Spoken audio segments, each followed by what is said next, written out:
2015. And this includes harassment, vandalism, horrific assaults, the violent attacks on Poway, Tree of Life synagogues. Sadly, we see anti-Semitism flourishing around the world, particularly in Europe. Jews in Germany, France, UK are cautioned, hard to believe, not to wear traditional religious items like kippahs or Star of David. In Poland, I should say pop, right? I think that's that. In Poland, Hungary, other Eastern European countries, the far-right political movements have brought anti-Semitic rhetoric into the mainstream. So as co-chair of the bipartisan task force to combat anti-Semitism, I, along with my 7 other co-chairs, strive to educate the 170 members of our task force about anti-Semitism and its various forms. This is not only harassment, discrimination, violence against Jewish communities, but what is really so shocking to me is Holocaust denial and efforts to ban religious practices that disproportionately affect Jews. All too often what we see is that anti-Semitism spirals into racism, xenophobia against other communities as well. So when society turns a blind eye to hate against one group, it becomes all too easy to become blind to all hate. And this is why, in my judgment, this is such a key issue, not just to all of us here in this room, but to everyone in the Congress and in the country, both here and abroad. So in my role as chair of the House Appropriations Committee and the Subcommittee on State and Foreign Operations, I have supported investments to help investigate hate crimes and protect Jewish communities in the United States, as well as efforts by the State Department's Special Envoy to monitor and combat anti-Semitism overseas. Now, it's good to make all these appointments, and it's good to bring this issue to the attention of all of us here in our own communities back home and around the world. But unfortunately, there is so much work that has to be done. We have a responsibility, in my judgment, for all of us who grew up with never again, never again. We have a responsibility not just to survive, but thrive. And with the support of individuals like those in this audience, hopefully, we can stop, we can end, we can discourage anti-Semitism in our lifetimes. I never really thought, frankly, I grew up in Bronx, New York, and first of all, I was surrounded by Jews, and you shaking your head. Did you grow up in the Bronx too? That's a similar experience. Like saying I was surrounded by Jews, we had some Italian. It's really a mixed community at that time. But never did I ever think that my children and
just a few minutes. Now, my district is Westchester and Rockland. Yours is at the tip of the island. Home of Jackie Lowey. Pardon me? Home of Jackie Lowey. Your daughter. Your daughter's a constituent. She is. You're lucky she's not running.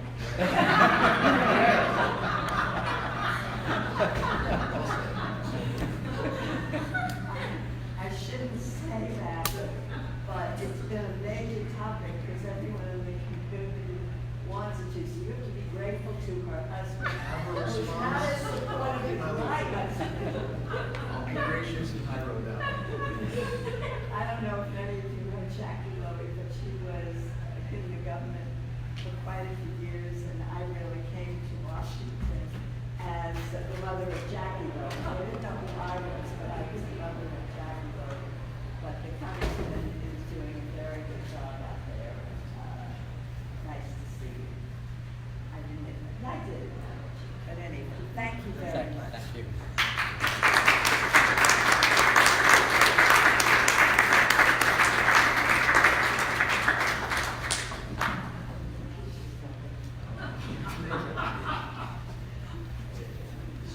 Thank you very much, Congresswoman Lowey, for your remarks. That was a very noteworthy moment that we just experienced of candidate recruitment here. I'm not sure exactly what's going on. More the merrier, actually.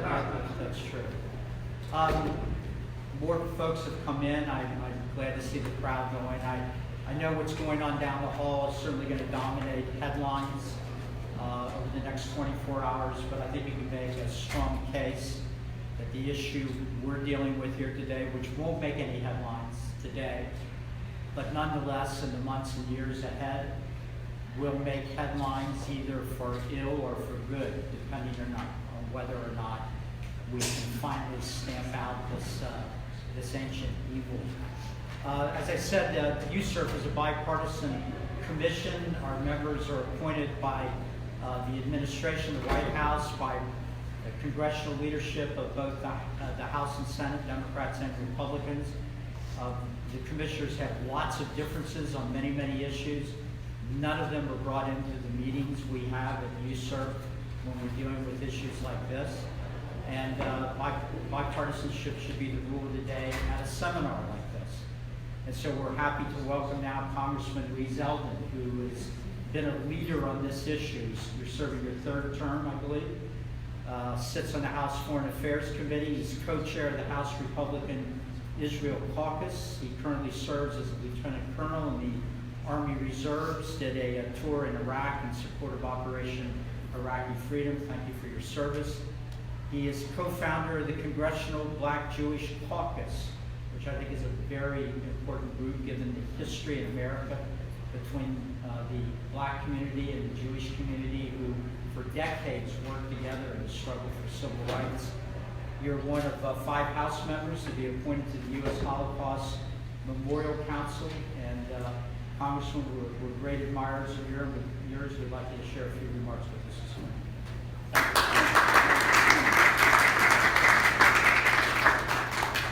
Thank you, Commissioner Bauer. It's great to be here with all of you. As I took the turn down the hallway, I thought everybody out there was here for us, so I was expecting it standing room only, and apparently there's something going on around the corner today. I've only known about this event this morning, and it's really important that you're here. The timing is especially important given yesterday's vote that took place last night, the debate that took place last week at the House Foreign Affairs Committee, the continued conversation that will happen as we wake up the next morning. Because after you make a strong statement on the House floor, when you pass any type of a resolution, anything that you are passionate about, you should then ask the obvious next question to yourselves, to others who share your passion. So what are you going to do about it? I have traveled from coast to coast during my time in Congress, speaking with students on college campuses, hearing personal testimonials of the anti-Semitism that they are experiencing on their college campuses in the name of BDS. They're being targeted with blatant black and white anti-Semitism, clear as day. There's no other way to mask it. You can't call it legitimate. You can't call it reasonable. It has nothing to do with criticism of any government, whether it be our own or any other government in the world. When these students are sharing their stories of what they are experiencing, it is anti-Semitism. And they're being targeted because they're Jewish. I've heard stories from UC Berkeley, from Columbia, NYU, Georgetown, University of Michigan. I shared some of those stories on the floor of the House of Representatives yesterday. I went through kindergarten through 12th grade, college, law school, 4 years on active duty, and I never once experienced anti-Semitism. I thought that maybe I would be part of the first of many generations being able to tell of that type of an upbringing. That would be the first of many generations where no longer would we be able to share stories of personally confronting anti-Semitism, and it is very much going in the opposite direction. We have college students, this just happened yesterday. Here in DC, a young college student asking me what she can do on her campus to fight back against the BDS movement and the anti-Semitism that her and her friends, her fellow Jews on campus are encountering. And I tried to help her brainstorm. I said, from one campus to the next, it's a little bit different. It's not as easy to combat it as it is for the students you might be up against, because on many of these campuses, it's also faculty, it's administration supporting these groups. Students for Justice in Palestine is one of those groups, the one that maybe we hear the most about. They're getting support on these campuses from professors, from administration. So for that student who's being targeted by harassment maybe from another student, or in that University of Michigan case, for example, we're talking about a professor denying an opportunity to study abroad because a student wanted to study abroad in Michigan. The UC Berkeley stories I've heard have all been students talking about what they've experienced by professors at UC Berkeley. Everything ranging from sharing anti-Semitic comments to putting maps up on the board in a classroom of the Middle East where it's supposed to say Israel and it says Palestine. I've had students tell me about not one but multiple professors who had that experience. That's what I think is most personal to us when we hear these stories come from our children, our friends, people in our families, and those in our travels who might reach out to the commissioner, to the commission, sharing stories as Americans of what they're experiencing on U.S. soil. Combating the BDS movement is also something that should impact our approach to challenges at the United Nations. BDS aside, there is a lot of anti-Semitism at the UN, where when you really get to know the person who's sharing their thoughts, it goes well beyond any type of criticism of the Israeli government. It's an American value to be able to criticize a government. You can criticize our own government. It doesn't even have to be legitimate or reasonable. You can criticize the U.S. government. It happens every day. I believe that this is an issue that needs to be identified, confronted, and crushed.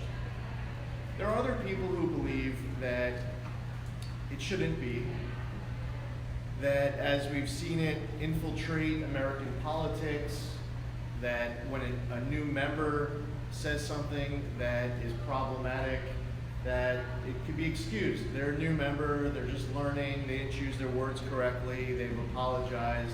I have a very different mentality as it relates to that. I am spooked by what I see of the Labour Party in the UK and the consequences of the strategy of being silent, to tolerate it, to embrace it, to elevate it, to empower it. It ends up doubling down and tripling down. They get emboldened by what they get away with.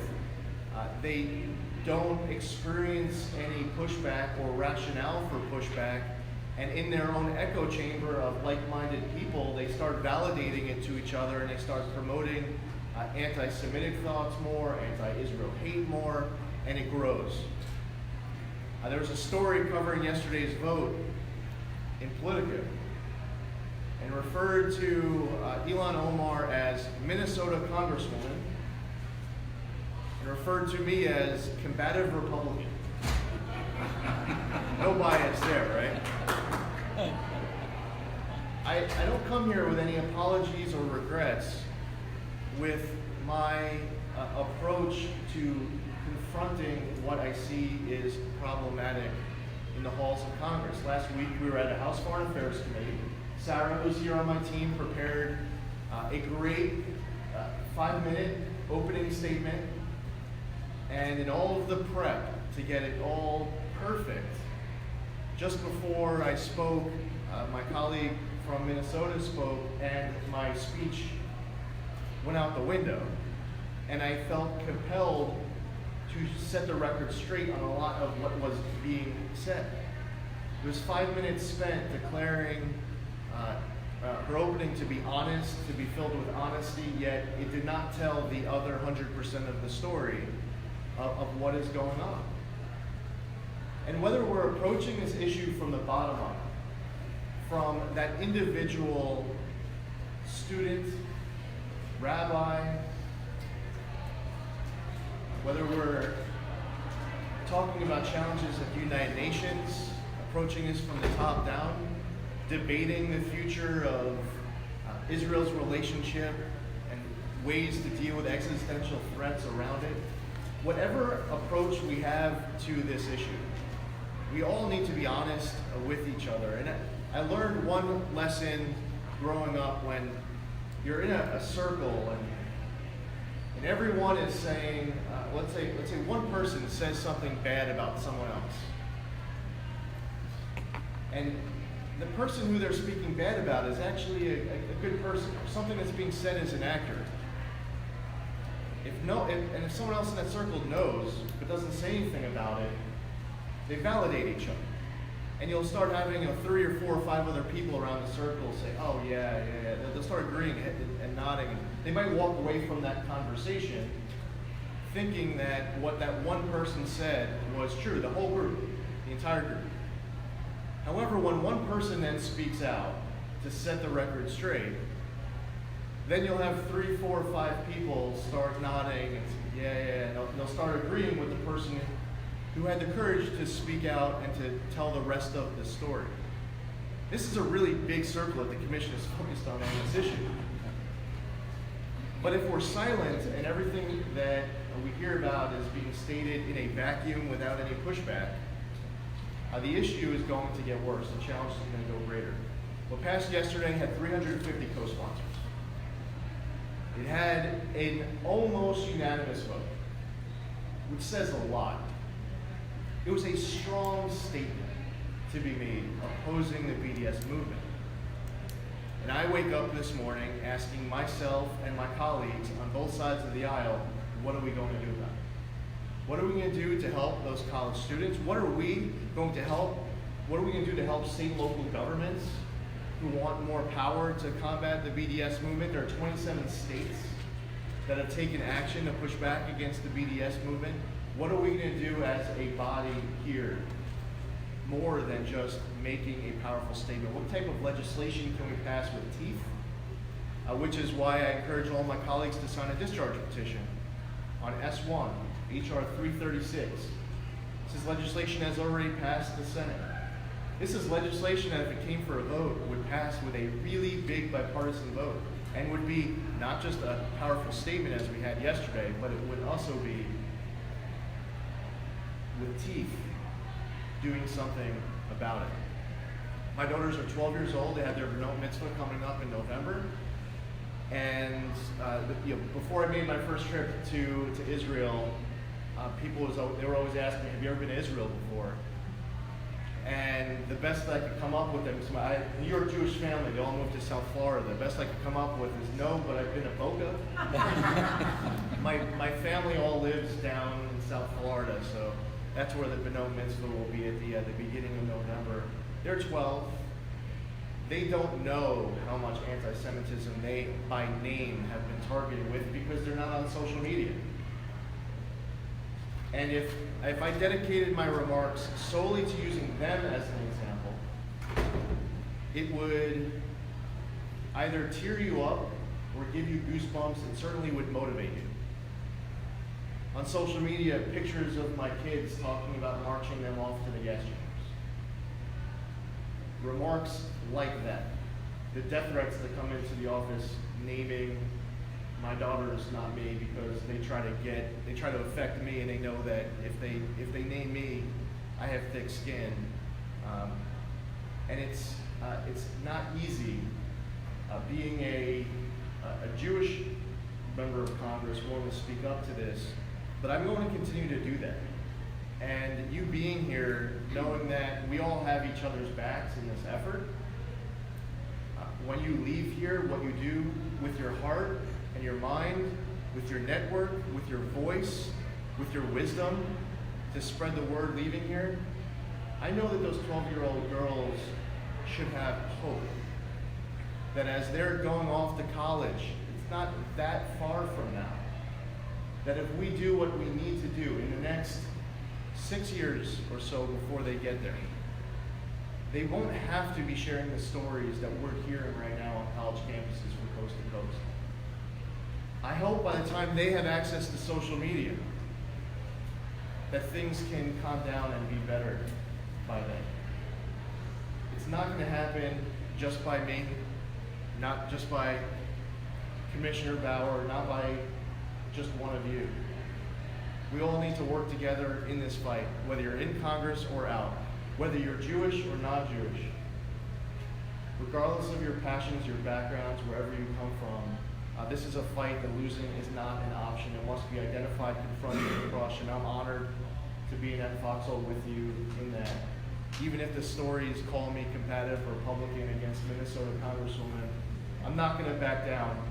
Losing isn't an option, and I'm so grateful that you're all here for my daughters, for their generation, to ensure that my experience not that long ago can be replicated and repeated for generations to come. Generations being able to tell their story of not experiencing any anti-Semitism at all. God bless all of you.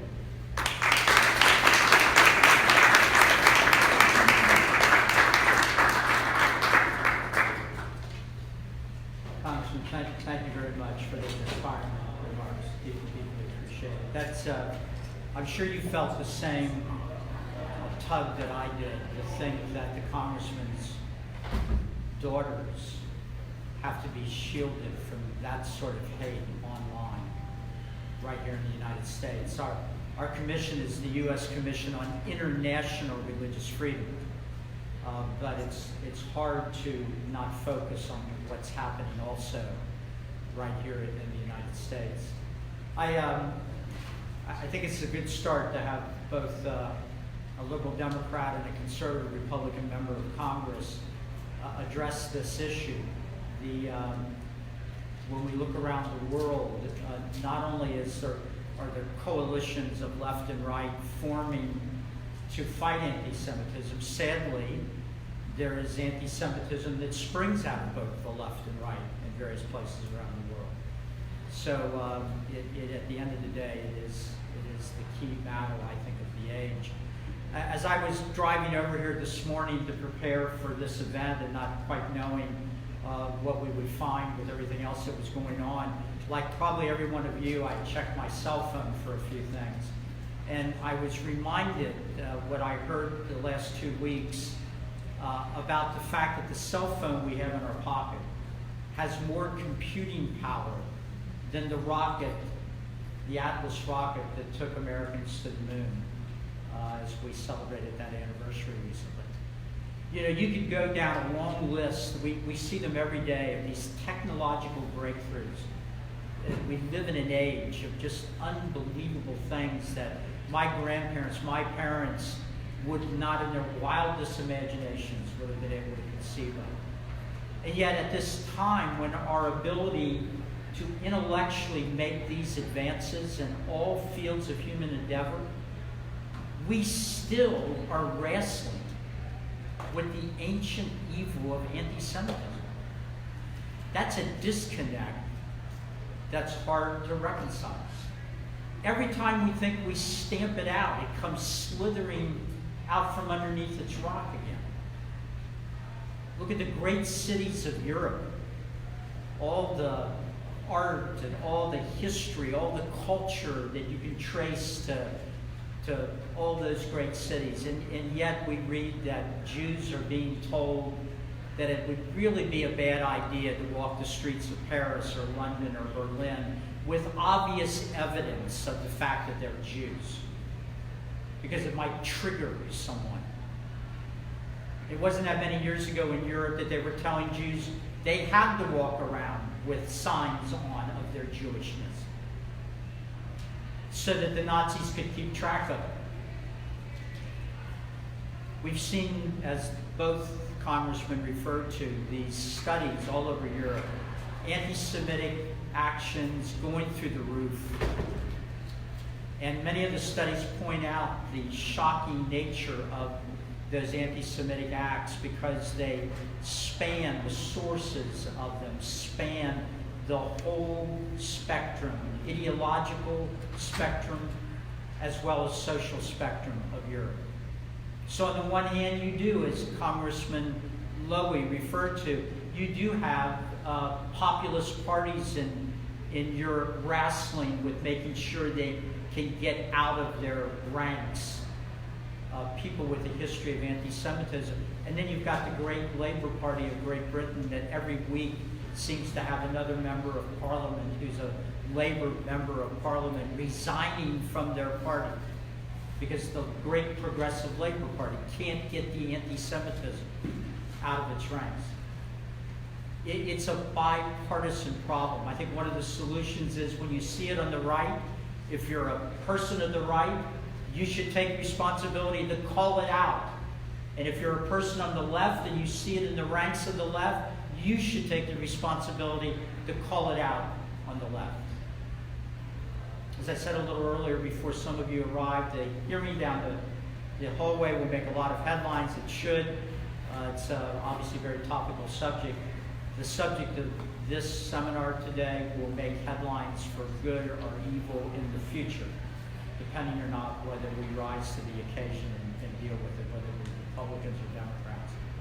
I now want to get to some other great speakers. I suddenly felt a Bauer filibuster coming on, and I don't do that. Rabbi David Saperstein, again, if you care about Israel, if you care about anti-Semitism, you know who he is. He served as the U.S. Ambassador at Large for International Religious Freedom from 2015 to 2017. He was the first chair of USCIRF. We often, when we revisit the historical records at the commission, as we try to decide what to do, your name always comes up. He has been called the most influential rabbi in America. I can only imagine what kind of anti-Semitism that generated for you to be singled out as the most influential rabbi. So you're the guy that's pulling the strings for everything. Rabbi Saperstein is a hero in this battle. I've been blessed over the years to be his friend. My daughter Elise, who I talked to last night, wanted me to give you her best. Rabbi Saperstein, please come up and share some thoughts with us.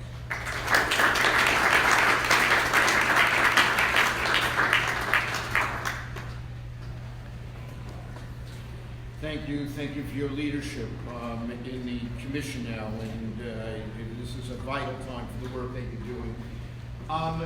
We have to cover a lot of territories. As to give a bit of an overview, a bit of an historical perspective, my distinguished colleague Stahnke is going to be focusing on what's happening in Europe. So I'll cover some of the other stuff. I believe Elan Carr, whose plane hopefully landed, is on its way.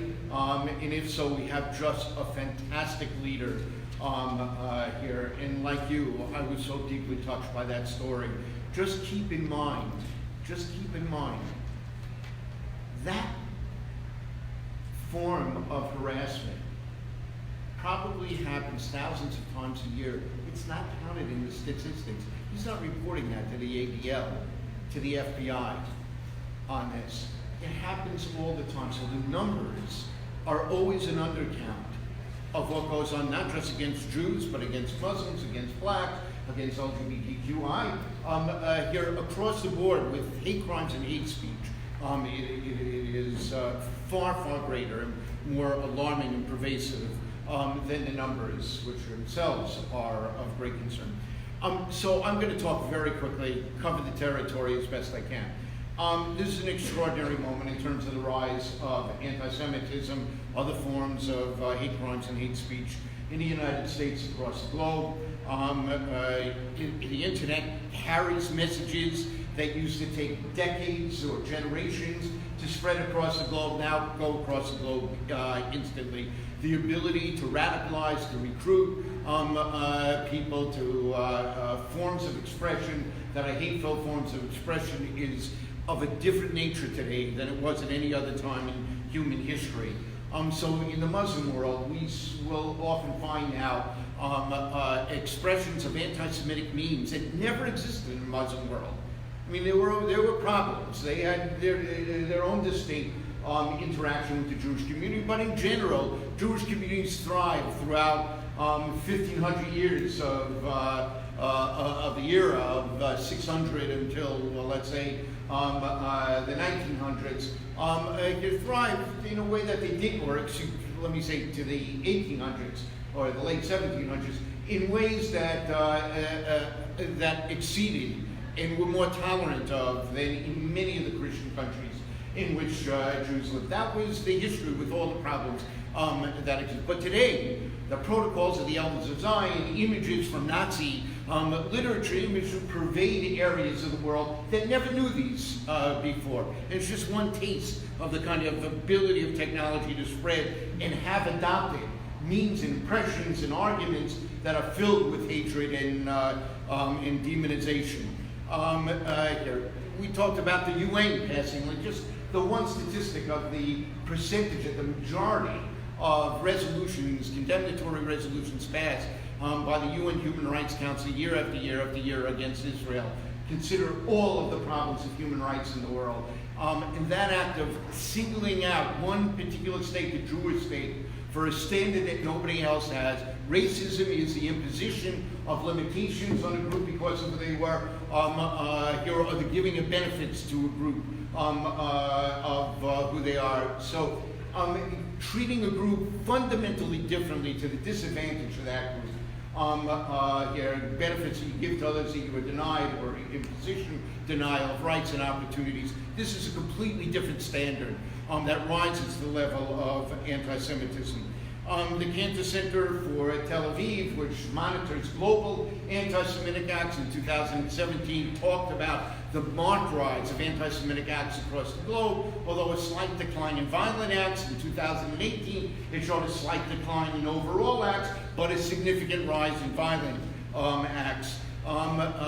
Here we have instances, the Malaysian Prime Minister, just re-elected now, famous for his anti-Semitic means of that have his Jews ruled the world by proxy. I mean, statement after statement after statement.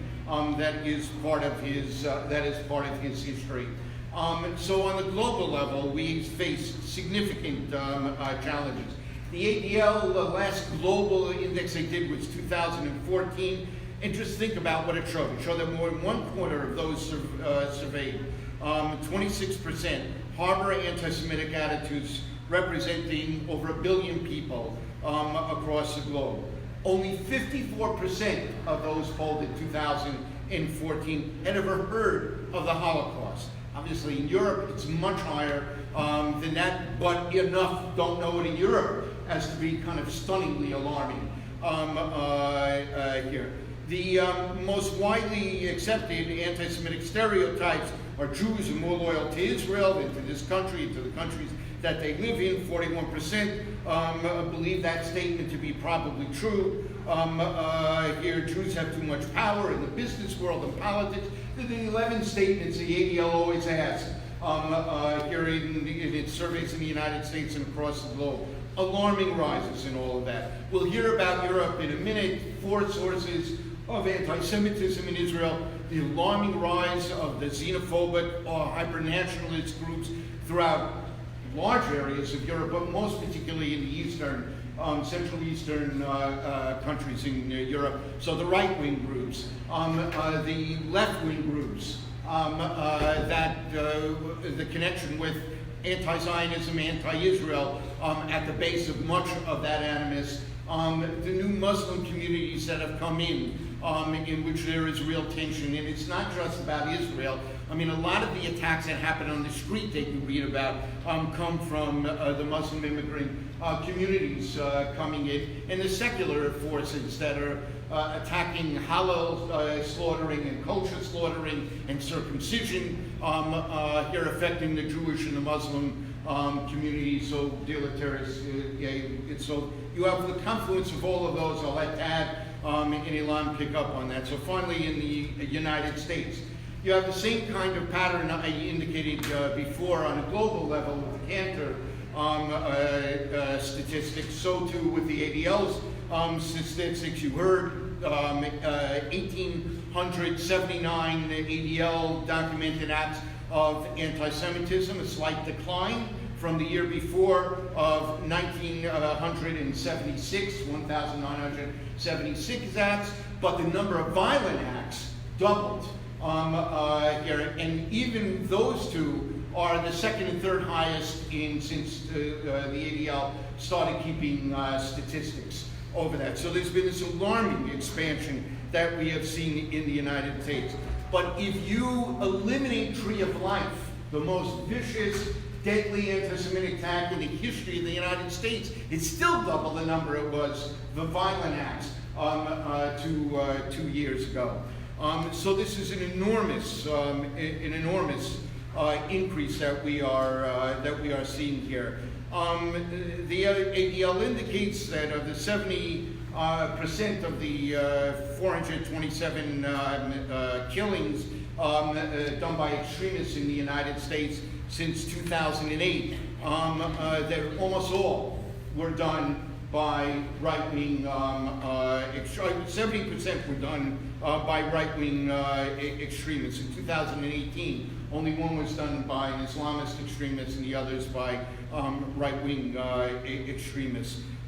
So there are, the increase in the violent acts is something of significant alarm to us. And we're seeing the resurgence of old anti-Semitic canards of the right. Again, all of those things the ADL is tested on. It's not just the Zionist, Israel-related acts, the kind of things that he was talking about on the college campuses that so frequently ends up with Jews being targeted. It is really the Jews have way too much power. There's a conspiracy that they're manipulating. Here, the person who did the killing in Poway at the synagogue there brought up Simon of Crete here, that the myth of the Jewish blood libel of Simon of Trent, the 15th century 3-year-old Italian kid who was accused Jews slaughtered in order to use his blood in making of matzah here. And he said, I did this killing to remember all the Simon of Trents here. And this is truly an alarming kind of development that we're seeing here. And just a quick word on history, and I'll wrap this up. Here, with all the problems we have, the experience in the United States is very different than it was in Europe. In Europe, you had 1,800 years or 1,500 years of state-sanctioned, academic-sanctioned, religious-sanctioned anti-Semitism. Because of the linkage of church and state, here the fact that Jews would not accept the fundamental tenets of that Christian-dominated world made them the other, the alien, who justifiably could be oppressed. Here, in a country created on the principles of the Age of Reason, in which 8 and 8 in a base 10 system made 16 as much for a Jew as a non-Jew, there was not the same tradition. It isn't that it didn't exist. There were state establishments of religion that limited Jews in the early 1800s. But in the main, in the flow of American history, This was an extraordinary country. The protection of the Constitution, no religious test or office, free exercise, no establishment religion, taken together, created a country in which for the first time there was a promise, though it took a long time to get there, a promise that this would be the first country in human history in which your rights as a citizen would not depend upon your religious practices and beliefs. So this has been an extraordinary country for Jews. And particularly in the last, since the end of World War II, Jews have known more rights, more freedoms, more opportunities than we've known anywhere else in the history of the Jewish people. And Jews have been able to move from the peripheries of American society to the very center of American cultural, political, academic life, opportunities that would have been denied us in so many other countries here. So this has been an extraordinary saga for the Jewish community. And since the end of World War II, according to the ADL, here from into the 1990s, if you measure the number of people holding anti-Semitic views, here there was a drop that without a glitch in the graph, in part because it corresponded to rising levels of education in America. When rising levels of education flattened out, so did the drop flatten out. Here. But with all of that fall, it's wonderful. Of all of it, you still had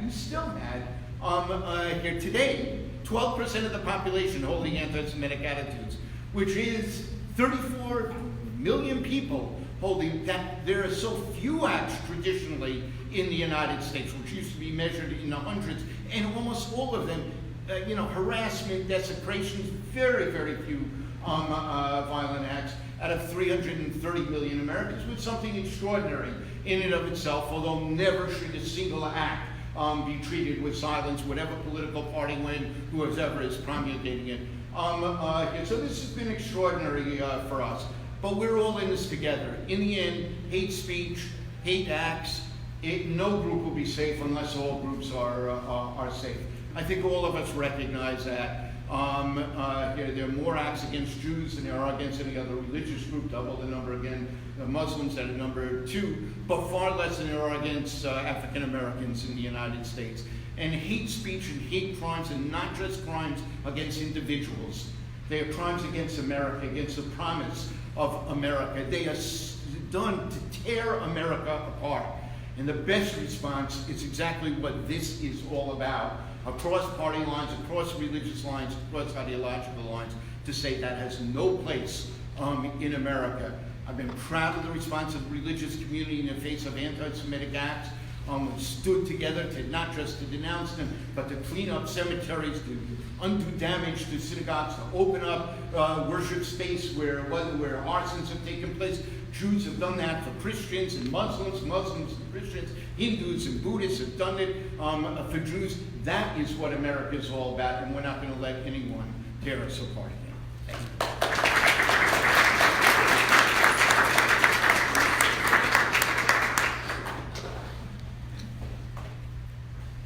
Thank you. Thank you very much, Rabbi Saxon. It's, as usual, incredibly complete. All this will be on the final. By the way, that was like a college course in 12 minutes.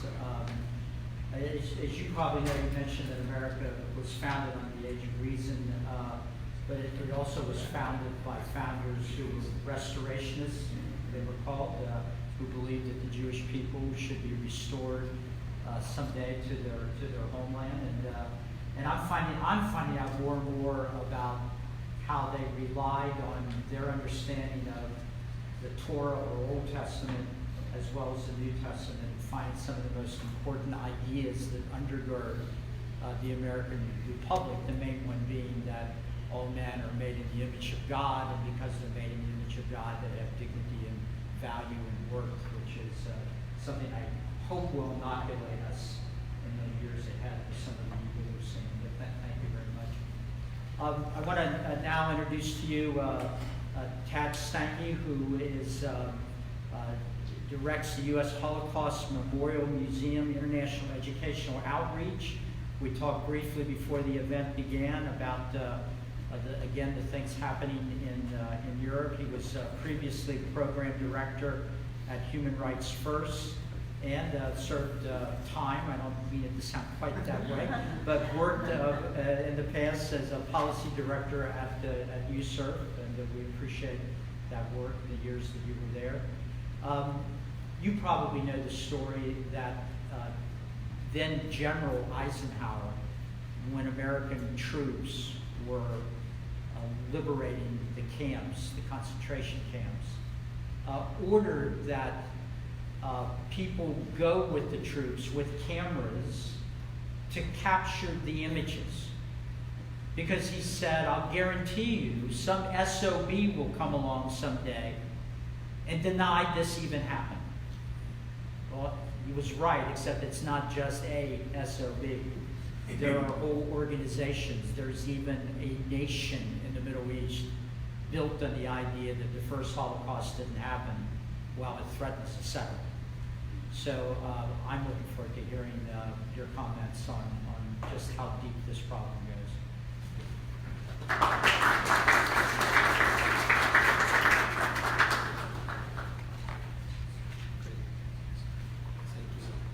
Thank you, Gary. And thanks to the Commission for inviting me and for holding this session on what is an extremely important topic. I know there's a lot of issues regarding international religious freedom, pressing issues, but I think the problem of anti-Semitism deserves significant attention for a lot of the reasons that you've heard already. And I was asked to say a few words about Europe. And overall, I would say that what we have in Europe is an escalating, dangerous set of problems.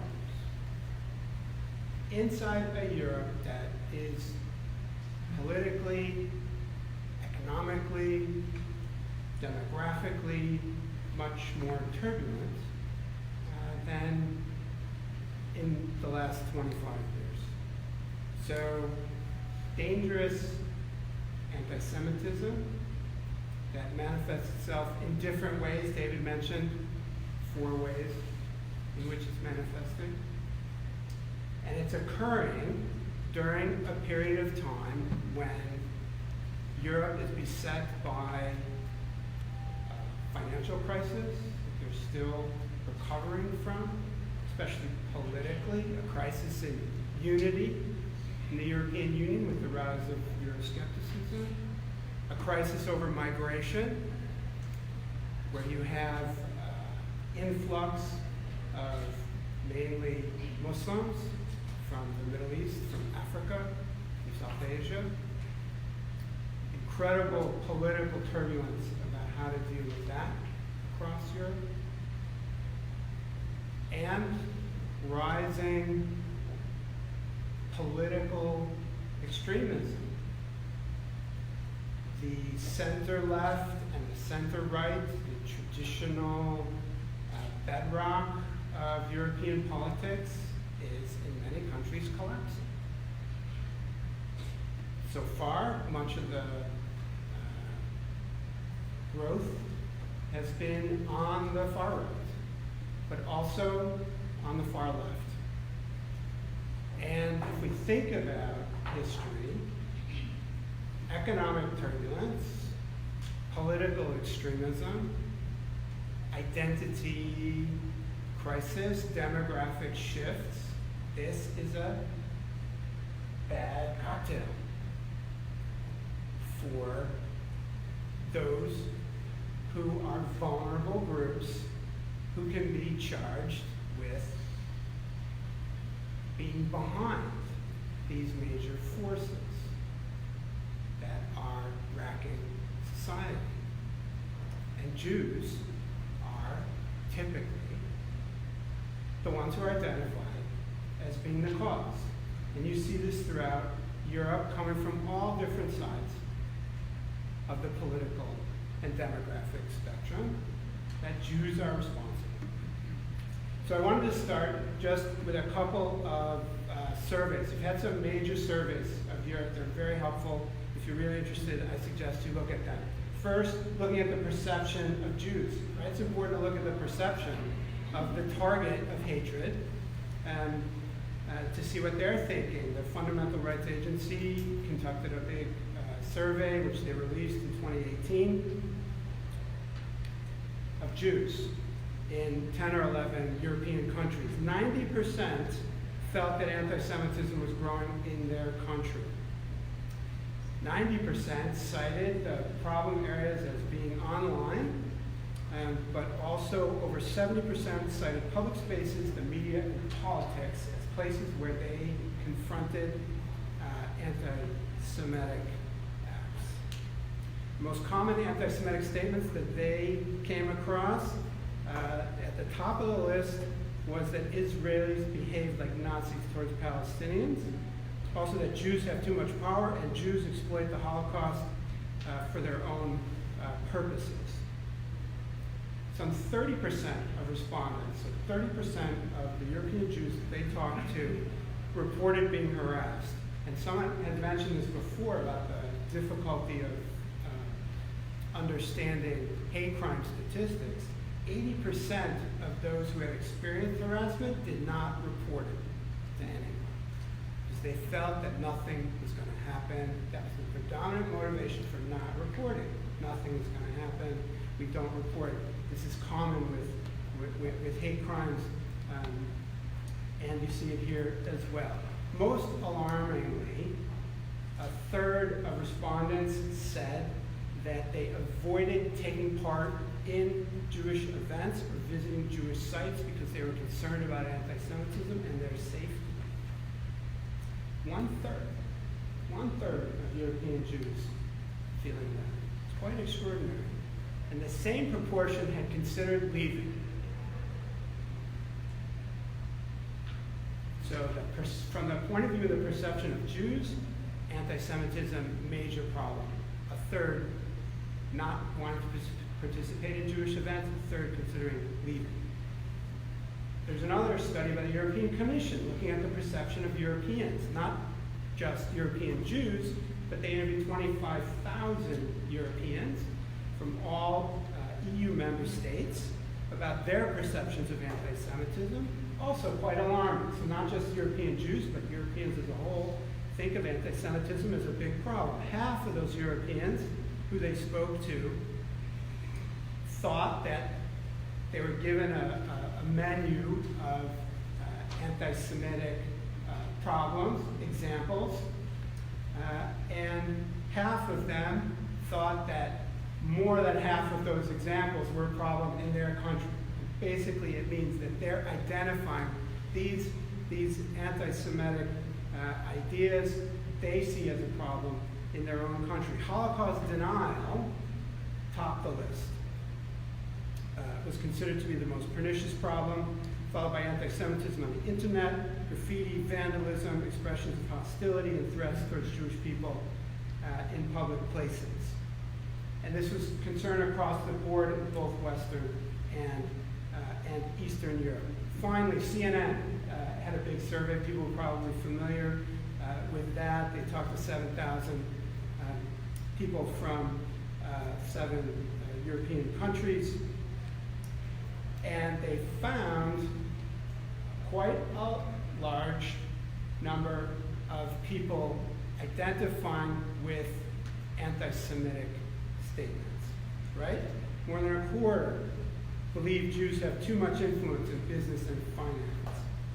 1 in 4 said that Jews have too much influence over conflict and war across the world. 1 in 5 said they have too much influence in the media or in politics. Bedrock, traditional anti-Semitic statements.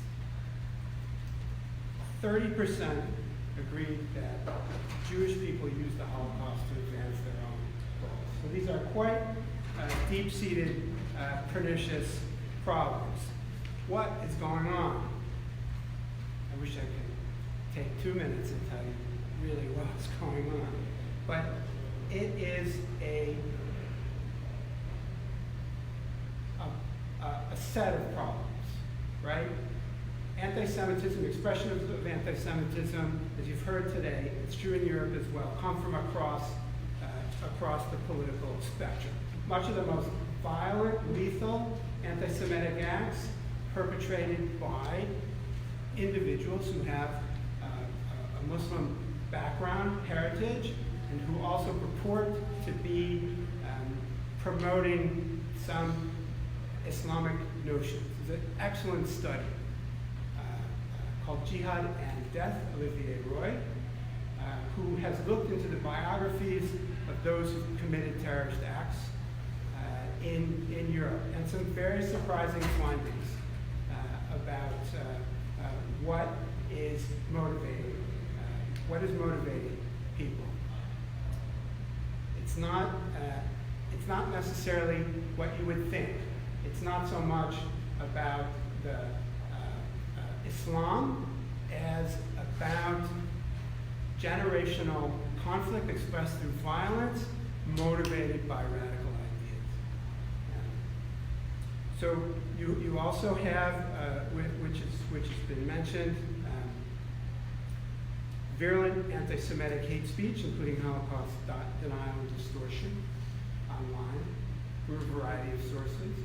You have extreme nationalists, neo-Nazis, who are quite vocal online and in the streets, promoting anti-Semitic stereotypes in Europe, and also anti-Semitism, often in an anti-Israel guise, present and accepted, tolerated in some, even in some official settings in the left-wing political discourse as well. So each of these different dynamics you can unpack further.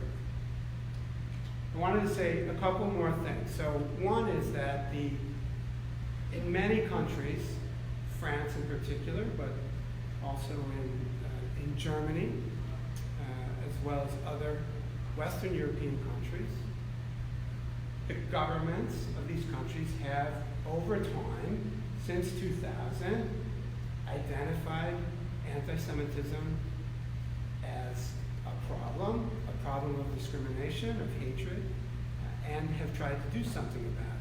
They've appointed a variety of special commissioners and envoys. They've developed programs. They've sunk hundreds of millions of euros into those programs. I think it's fair to say that the top-down approach is important, but it's not sufficient.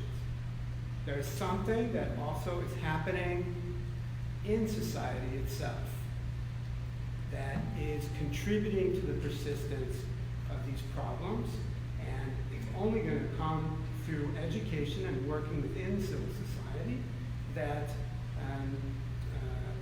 we're going to see a real comprehensive approach. I'll say a couple of things about Holocaust denial and its relationship to anti-Semitism. Holocaust denial, or minimization of the Holocaust, obviously advances often anti-Semitic tropes. Jews are cast as genocidal perpetrators. There's this conspiracy theory about the Holocaust being invented or exaggerated to obtain a Jewish state, or to get money from reparations in Europe. We see that when there are tensions inside countries about responsibility for the Holocaust or reparations, that anti-Semitism, anti-Semitic discourse rises. You saw that in Poland, for example. Poland enacted a law in 2018 that purported to criminalize certain expressions related to Polish contribution to the Holocaust.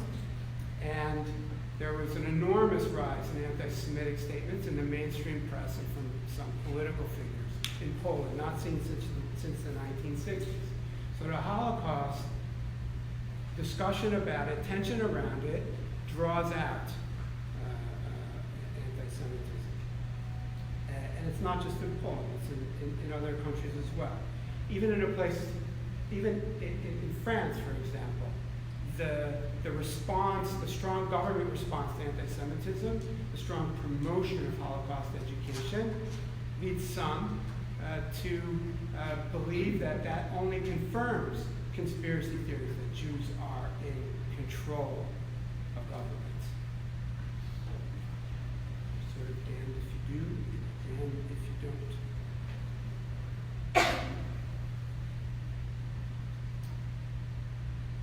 The last thing I want to mention is what a little bit more about the dynamic among this rise in nationalism and far right political parties.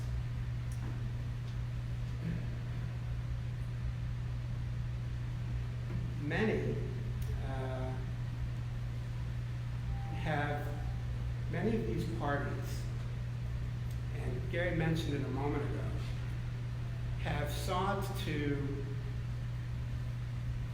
expel some of their most anti-Semitic leaders. They have rejected outright denial of the Holocaust.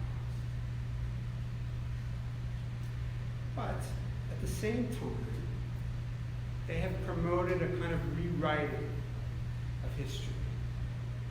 In France, for example, Marine Le Pen said last year, 2 years ago, that it was the Vichy regime, not France, that was responsible for the deportation of the Jews from France.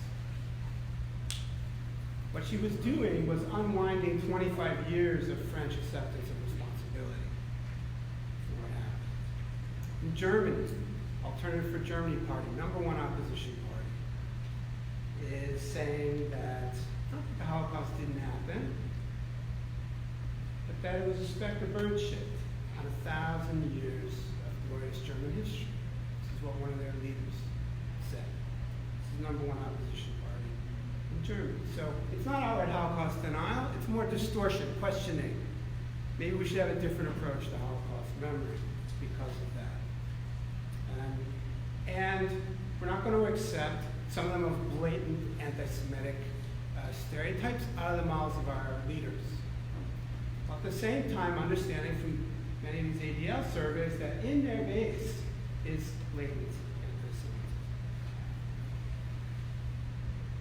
And part of what's going on is that many of these movements have begun to identify a different enemy for Europe, and that is migrants and Muslims. So getting mixed up here again is this question of who's to blame for our problems. Obviously, migration is a hugely important issue in Europe and one that needs to be dealt with, including the integration of migrants and the anti-Semitic stereotypes and Holocaust denial that people might be bringing from their home countries. These things, of course, have to be dealt with. Last thing I would mention is David mentioned it too, is a growing, let's say, coalition of from both the left, secular left, and still in some of the right-wing parties that against kosher slaughter, against circumcision. Right? And this is also problematic. One last word I'll say is that at the Holocaust Museum we have a program where we're trying to reach communities where we know anti-Semitism and Holocaust denial is a problem. And what we try to do is we try to develop partnerships with those within those communities who see anti-Semitism as a problem on their own terms, right? There are many people in Muslim communities, in communities that produce neo-Nazis, that understand why anti-Semitism is a problem for their own communities. And there's not enough support for those kinds of efforts. So we need top-down condemnation and education, but we also need support from within communities, bridging divides between Jews and others, and promoting the efforts of those who see anti-Semitism as a problem within their communities. So I'll stop there. Thank you.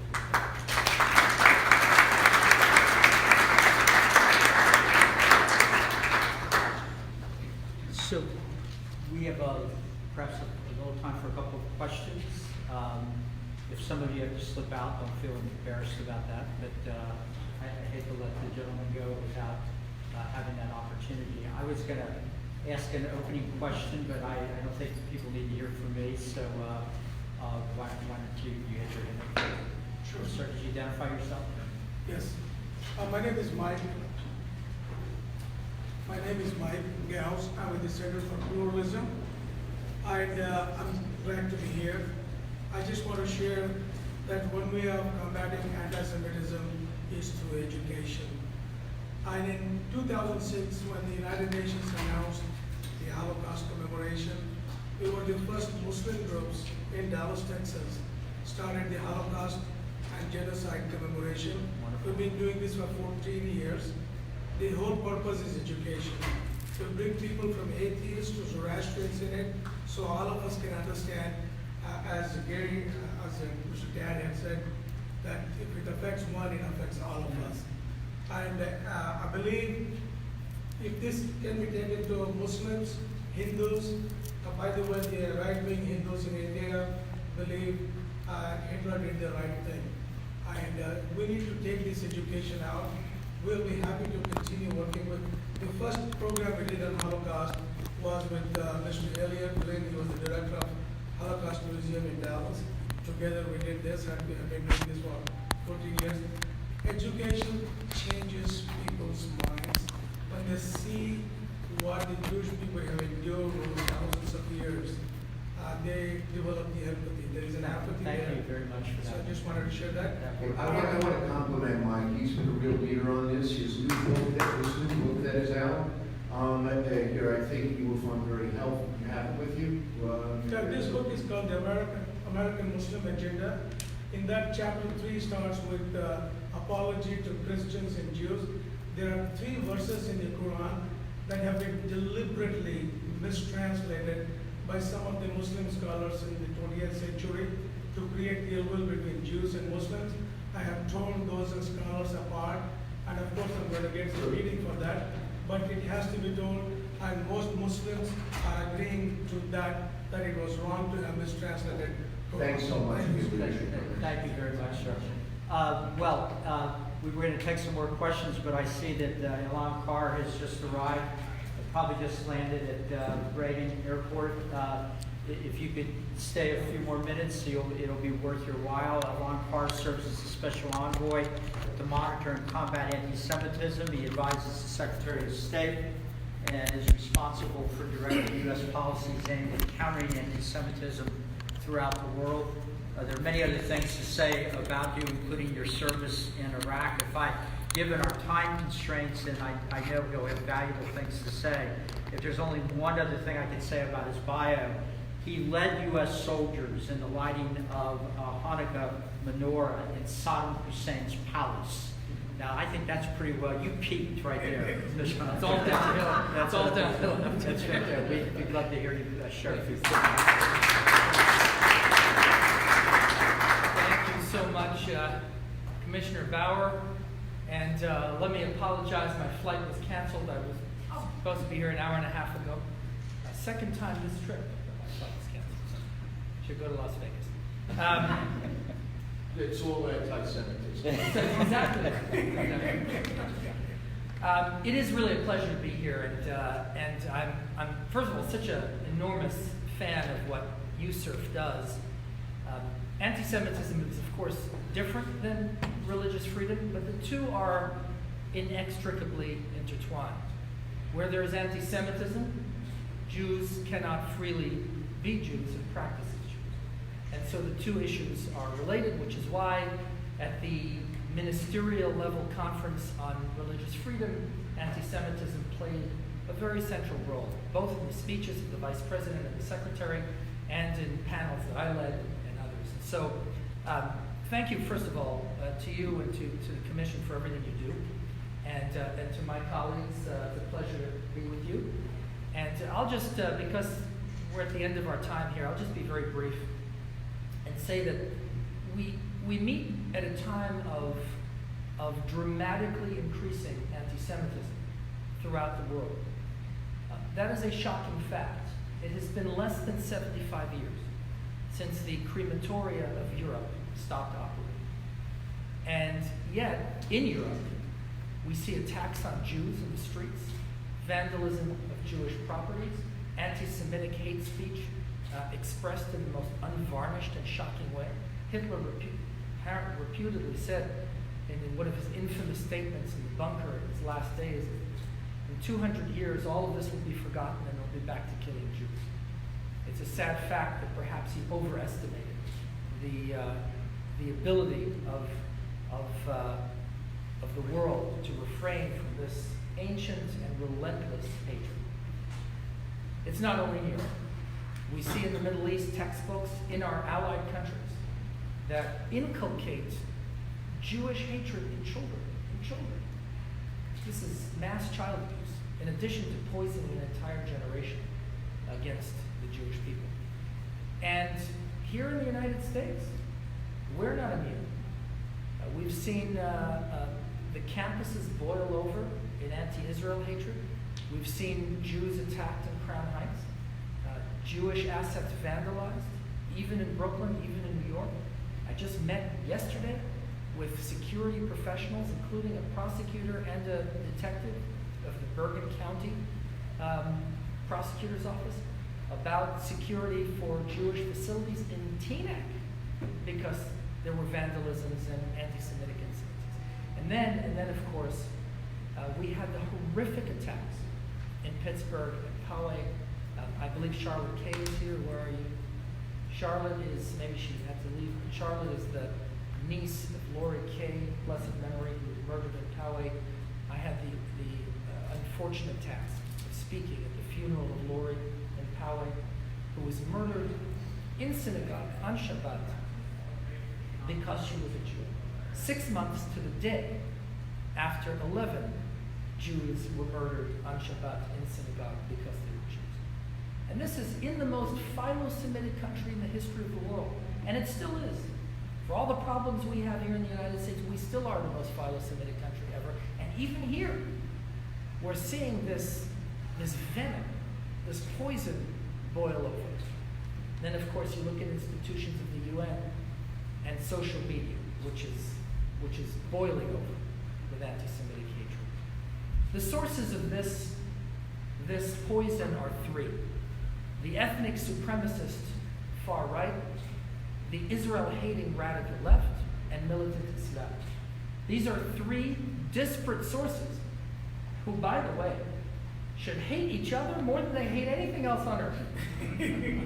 and yet they're united in their hatred of the Jewish people. And I would argue united in one more thing as well, and that is the fundamental incompatibility of their values with everything on which our country was built.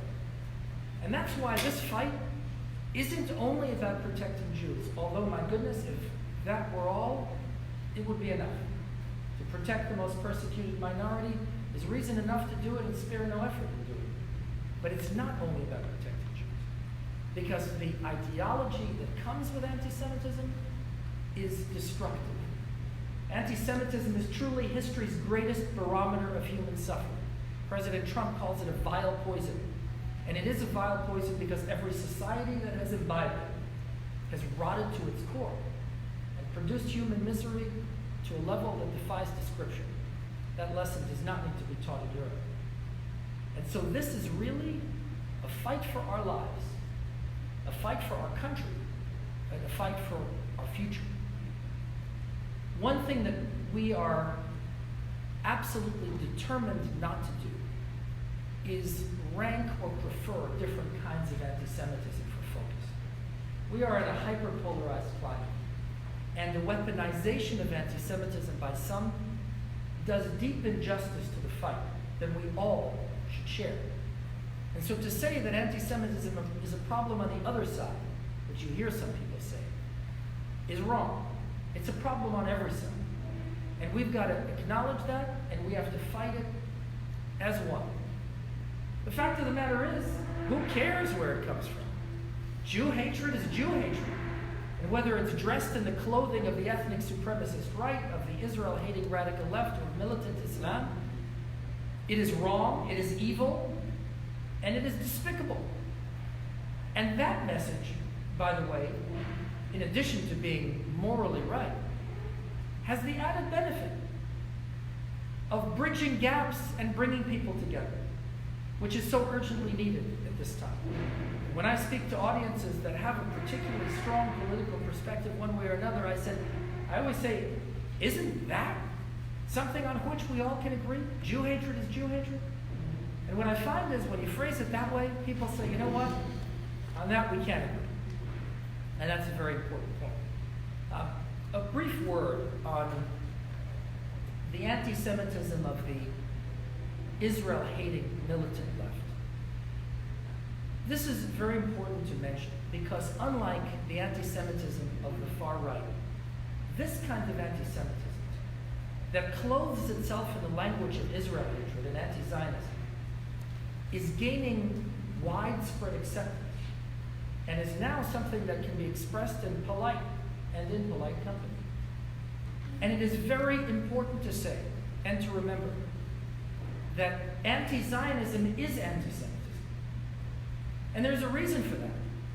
There's a reason why Secretary Pompeo, my boss, who has been a champion on this issue, said before 18,000 activists at the AIPAC Policy Conference, let me go on the record, anti-Zionism is anti-Semitism. Those are our marching orders, and that's our message. The reason is because Zionism is not a political movement. Zionism didn't begin in 1948, or with the first Zionist Congress. Zionism began in Genesis, when God says to Abraham, go forth to a land I will show you. Zionism reached its consummation in the Exodus when Moses led the Jewish people to the Promised Land. Zionism found expression in the Babylonian captives, 2,500 years ago, who wept on the banks of the Tigris and Euphrates and said, if I forget thee, O Jerusalem, may my right hand wither. That's what Zionism is. It is the identity of the Jewish people as a national ethnic group, and it is a central tenet of the Jewish religion as a faith.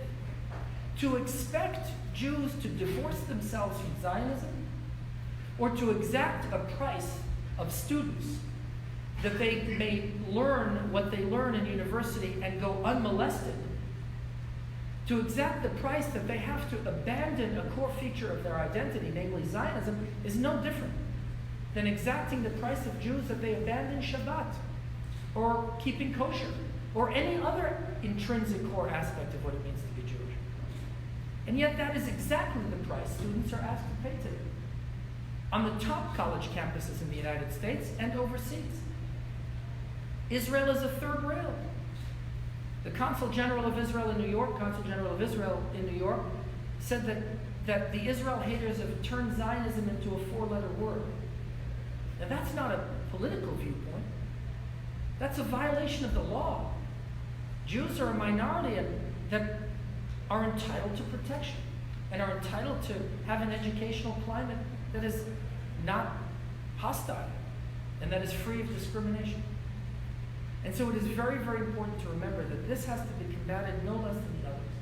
It's all bad and it's all dangerous. And so what I'm here to tell you is that I am proud and honored to take up the mantle of this fight that is so critical for our future. I'm proud to do so on behalf of an administration committed in unprecedented fashion to this. It all starts at the top. President Trump made this an issue in his State of the Union address. When the president does that, the whole world notices. And every time he speaks of anti-Semitism, he calls it a vile poison. Vice President Pence has been incredibly strong every time he speaks about this. And my boss, Secretary Pompeo, and National Security Advisor Bolton, and of course Jared Kushner, and David Friedman, and Jason Greenblatt, and the list goes on. really haven't had anything like it. And so that is one of our big assets in this fight, is this administration committed to an extent that has no historical equal. Another asset in this fight, I want to leave you with good news, is perhaps because anti-Semitism has become so open and notorious, a great many leaders around the world really genuinely get it. I know because I meet with them. I've just made 4 overseas trips, and it is extraordinary how many leaders at all levels, non-Jews, truly understand that this is a fight for their lives. From heads of state and government, to ministers, to parliamentarians, and to local mayors and coordinators. They stand up with eloquence. And they say what I said before, it's not only about the Jews, it's about the survival of our country, of our continent, of our communities. And we've got to fight this. That is amazing. For all the problems we have on this issue, let no one say this is the 1920s or 1930s. If there were no such partners and allies, I'd be worried. But we have many. And my job as the Special Envoy is not only to call out and punish anti-Semites and pressure the recalcitrant, it's also to support, with the full weight of the United States, those friends and allies that are fighting this fight and are passionate advocates for justice. And there are many. And so I am optimistic. I think we can not only contain this metastatic cancer, but roll it back. And I'm very proud to carry that banner on behalf of the most powerful and philo-Semitic country in the history of the world. Thank you so much. Thank you for having me.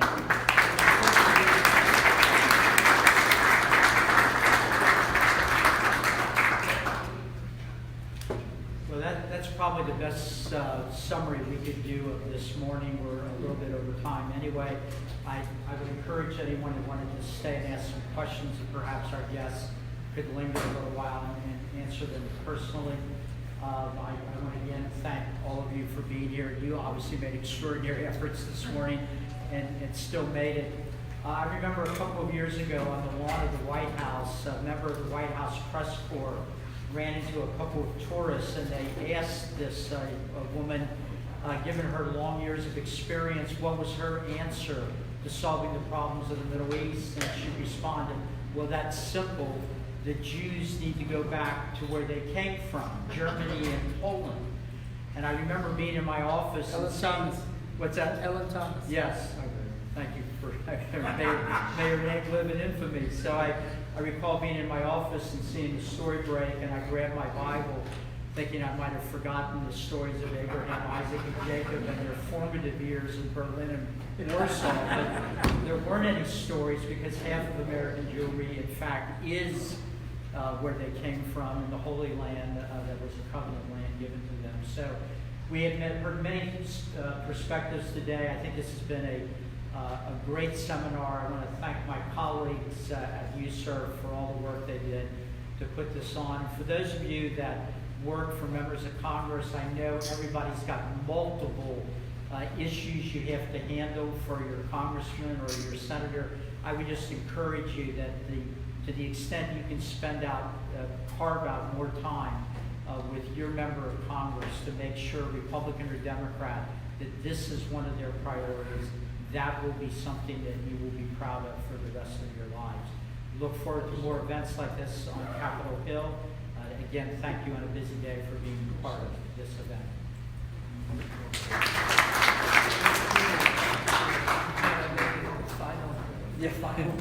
It could have raised it.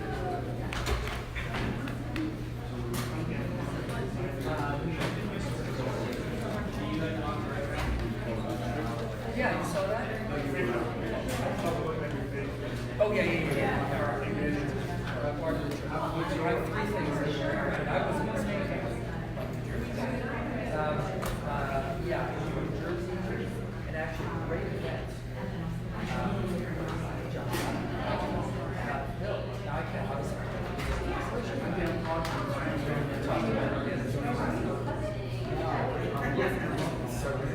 They'll come and make this on the Belmont.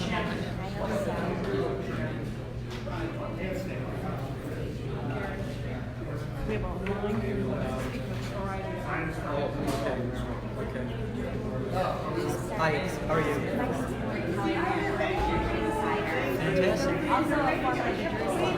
Oh, is that right? Great. I'd like to have a question, but I don't feel like we're getting to